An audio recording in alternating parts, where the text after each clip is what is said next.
Man, there's just something about the planet Saturn. It just is like the most breathtaking view in a telescope. You see the planet's surface, you see these rings around it. It just is gorgeous.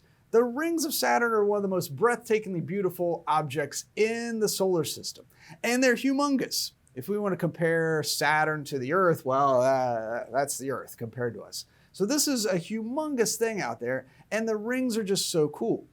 Now, the pictures we're going to be looking at here today, I can't wait to share these, are mostly from the Cassini spacecraft that was in orbit around Saturn for a number of years, and it really got some incredible views.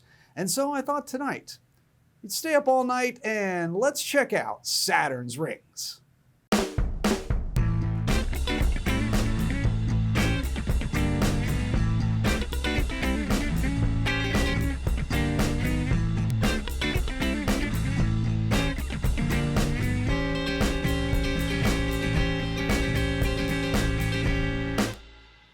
Well, welcome to All Night with Dean Regas. I'm your host, Dean Regas, and tonight's topic is Saturn's rings.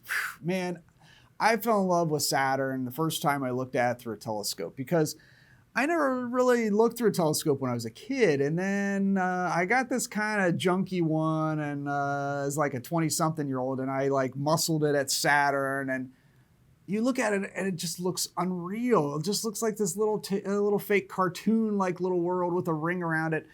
And so I was hooked. The rings are just awesome. And these pictures that we're getting here are way better than my junky telescope, that's for sure. This is mostly from the Cassini spacecraft that flew around Saturn and just got these amazing pictures. So it's like we got to like hitch a ride with the spacecraft to see these pictures of the planet itself, the rings, and you see those lines up there on the planet. Those are the shadows of the rings being cast on the planet itself. And so these pictures come back with just this, it's almost surreal with this. And we're not looking at just one or two rings around Saturn. We're looking at hundreds of rings that are around this planet, each at different distances, each going around the planet in their own little orbits. So we're going to do this little panoramic view, starting from the inside, working our way to the outside. And so each one of those rings is in its own little pathway around the planet itself. So each one goes around Saturn in different speeds and different orbits. The closer the rings are to the planet, the faster they go. Then there's also places where there's gaps in the rings as well, where there's less stuff. And so the rings are basically just reflecting light of the sun. So sunlight's traveling almost 1 billion miles to hit these ring particles, and then the light bounces back. And here we get to the very edge of the rings out there. Now, these ring systems, this is way bigger than any other planet we know of. From one side to the other of the rings is about 200,000 miles. So it's almost the distance from the Earth to the moon. And maybe if you look real carefully, you can even see a little tiny ring there, a little faint ring that's out there. So there's more rings even than the ones I've been showing you. Now, where do these rings come from? Well, this is the way that astronomers think they may have happened, is that moons came together and collided in this amazing explosion. As two moons or more of Saturn collided, they just shattered into these various pieces of different sizes, and they scattered around the planet itself, forming into the rings. Pretty cool animation. Love explosion. Good job, NASA. Do more of those. And so these rings ended up forming around the planet. And they are not very thick. That's the thing. So I said they're 200,000 miles from one side to the other. That's the main rings, at least. But their thickness is in some places only about 100 feet thick. So you can just see that little line there. That is the thinness of the rings. So every once in a while, when the rings are pointed at us directly, you can't see them at all. They're so thin. And you have to wait for it to turn on its side, and then you get that classic view of the rings. Now, there's lots of different rings here, and this one's one of the outer rings called the F ring. And this shows you a good idea of what's happening here, is because I always thought the rings were like a solid thing, like a road, like you could drive around the rings. But they're made of individual bits of rock and ice and dust. So they're like little pieces of gravel that are reflecting all that sunlight. And so this F ring, you can really see the individual pieces a little bit better as it's kind of being disturbed by a moon that just passed by and left this gravitational wake. So one of the other cool things about the rings is that there's moons within the rings. If you see little dots going around by the rings there, those are actually little teeny tiny moons that we call shepherd moons. So it's like their little gravitational pulls actually keep the rings in their place. So instead of planets like Jupiter, whose rings may have eroded over time, Saturn's rings are staying pretty robust. And it's thought that these little moons help shepherd and keep the rings material in their place. There's also moons inside the gaps of the rings. So here's a little moon, teeny tiny moon right on in there in one of the gaps where there's less material but little tiny moonlets. Here's another one. This is the moon called Pan. This is another view of Pan from the side. You can see the skinny parts of the rings, but then this little lump of a moon called Pan that's hanging out there. And so these moons kind of sweep around and sometimes collect material that are probably loosely held by gravity. So they're moons barely because they're super teeny tiny.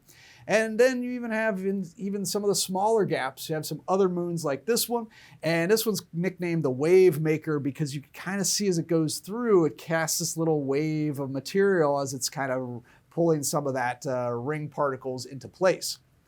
And then you get other moons that are kind of tumbling end over end around the outer parts of the rings, taking ring material with them as well.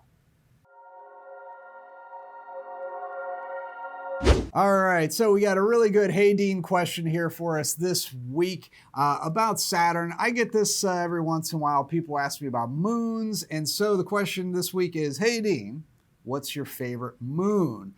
This is really tough because it's almost like asking like, what's your favorite child or something like that, or favorite flavor of ice cream. It is super tough, but if I'm pressed, I have to go with one of Saturn's moons called Enceladus.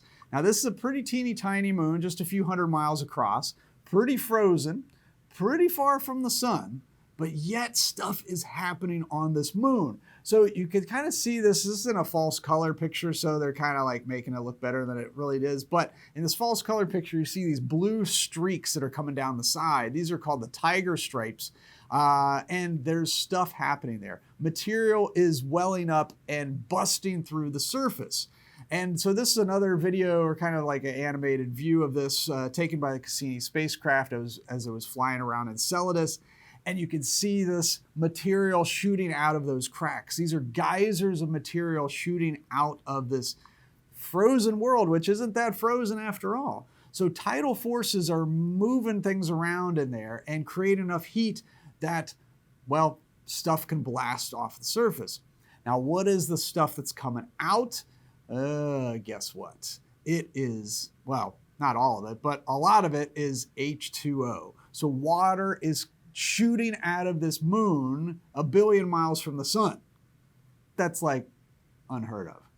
But wait, it gets better, because as the stuff shoots out of Enceladus, the gravity is so weak it can't hold it in place. So these geysers of material go off into space, and as the moon circles around Saturn, the material's deposited, tracing its orbit around Saturn itself and creating its own ring. I mean, come on. That has got to be the coolest moon ever, doesn't it?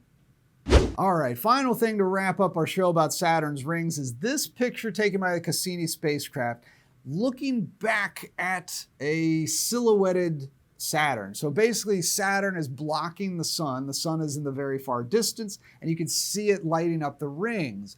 But very small spot in there, really tiny. You gotta look really carefully. You can see in the rings a little tiny dot. That little dot is us. That is what Earth looks like from Saturn. And this is one of those pictures that like makes you like pause and say, whoa, man, that's some deep stuff. And you see the rings around there.